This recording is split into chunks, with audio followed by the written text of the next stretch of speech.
aktif di koperasi 98 99 lah begitu. Saat itu masih zamannya reformasi, muncul idenya Inkuapi ini berdiri. Saya aktif di koperasi karena ada tuntunan zaman itu di era reformasi, harga melambung tinggi ya, dolar dari 2.500 jadi 10.000, bahkan pernah jadi 15.000. Jadi koperasi untuk dipakai untuk menekan inflasi. Nah, di kala itu berdirilah Inkuapi, Indo Koperasi Wanita Pengusaha Indonesia, membantu pemerintah dalam menurunkan harga barang pangan. Nah, saya aktif di situ, udah mulai aktif. Nah, tapi waktu itu saya masih jadi anggota lah ya. Dalam proses perjalanannya saya aktif terus dari mulai sekretaris, jadi wakil ketua, dari wakil ketua sampai akhirnya tahun 2004 ada pergantian pengurus di Inkuapi. Saya diminta jadi ketua umum. Kalau kita menggunakan koperasi, ini untungnya kan harus bisa berbagi ya, karena tidak bisa dikuasai oleh satu orang. Nah, pola bagi hasil inilah yang memang menjadi PR bersama. Kadang-kadang ada juga pengurus yang bilang, aduh mendingan aku kurang ide-ide aku gitu kan, karena apa enggak aku yang lebih gede gitu kan. Nah, tantangannya di situ, bagaimana bisa menahan hati semua orang untuk bisa sama-sama berbagi sesuai dengan kesepakatan. Prinsip koperasi itu adalah keuangan bersama, pemasaran bersama, dan manajemen bersama ya. Nah, oleh karena itu dengan kebersamaan ini pola bagi hasil atau di akhir di tiap RAT itu rapat anggota tahunan itu kita ada bagi SHU, sisa hasil usaha, yang disebutlah RAT itu dengan bagi hasil. Nah, inilah yang PR tantangan kita. SHU ini kadang-kadang kalau ketuanya yang nggak adil ya, kadang-kadang zaman dulu ada istilahnya KUD ya, ketua untung duluan tuh. Alhamdulillah semenjak saya mengelola koperasi, saya buat sistem, jadi kita bagi pengurus berapa, pengelola berapa, anggota berapa. Jadi kontribusi bagi hasilnya nggak bisa dibagi sama rata itu, tapi secara proporsional itu harus berbeda-beda. Nah, mudah-mudahan di umur koperasi yang ke-76 tahun ini, Koperasi Indonesia ini betul-betul bisa mentransformasi ya koperasi tradisional pengelolaan menjadi koperasi modern dalam pengelolaannya. Jadi yang tadinya tidak berbasis digital sekarang berbasis digital. Yang tadinya orang-orang yang tidak terdidik dengan koperasi sekarang menjadi terdidik dengan adanya edukasi.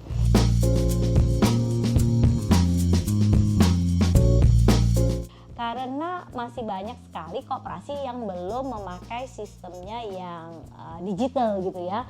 Mereka harus dapat rekomendasi kalau mau pinjam dari koperasinya itu. Jadi karena uangnya terbatas ya, di koperasi kan uangnya terbatas karena uang iuran dari anggota-anggota kita sendiri.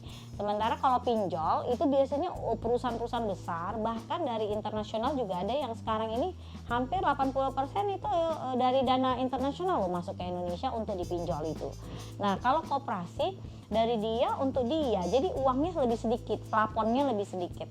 Dan itu kita juga kalau di Inkuapi atau di unit-unit simpan pinjam yang kami ada itu maksimal 3 kali daripada simpanannya. Misalnya dia nyimpan 100.000, dia boleh minjem tuh 300.000. Kalau enggak, semua nggak dipakai aturan begitu, ada yang dapat, ada yang nggak dapat. Jadi kita ada aturannya.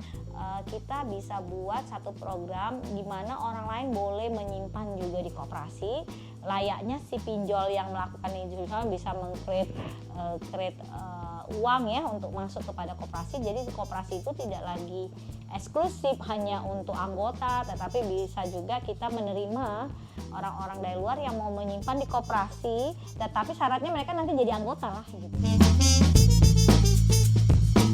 Koperasi itu dia ada 5 hal sebenarnya yang kita sekarang kerjakan di koperasi, banyak lah di beberapa koperasi, yang terutamanya di Inkuapi ya.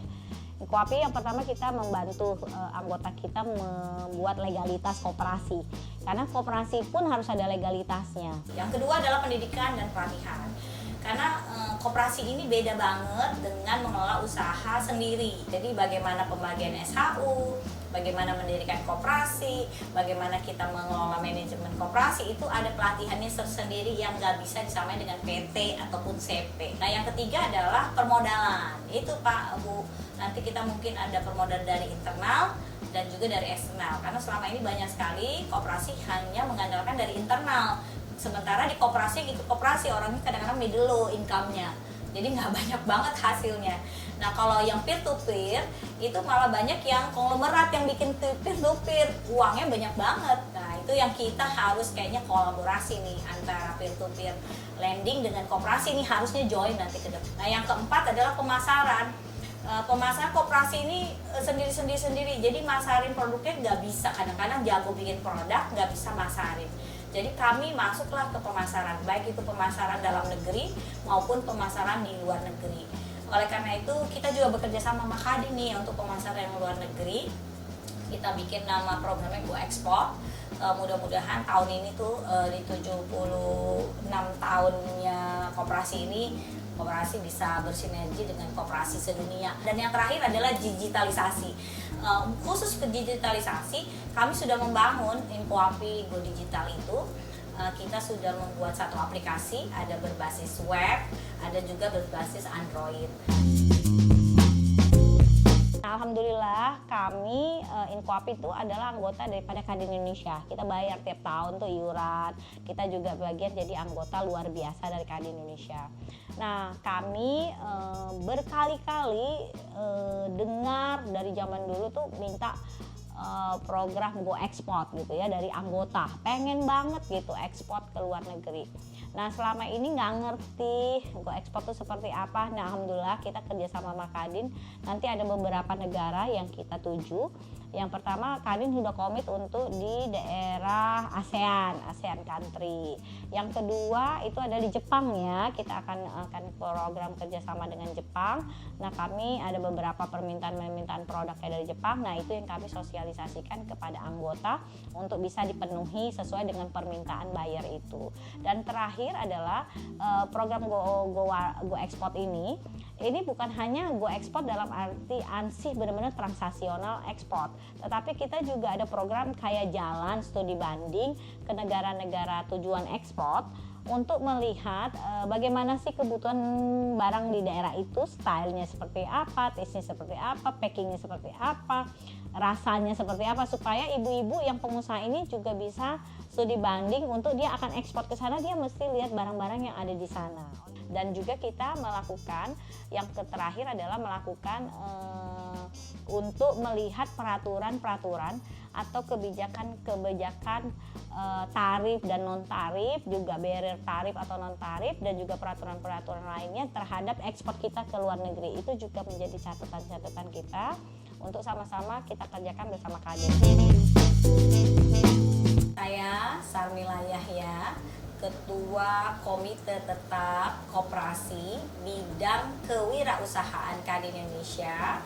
Dengan ini mengucapkan selamat Hari Koperasi 12 Juli 2023. Semoga koperasi mandiri, Kadin kuat, Indonesia jaya.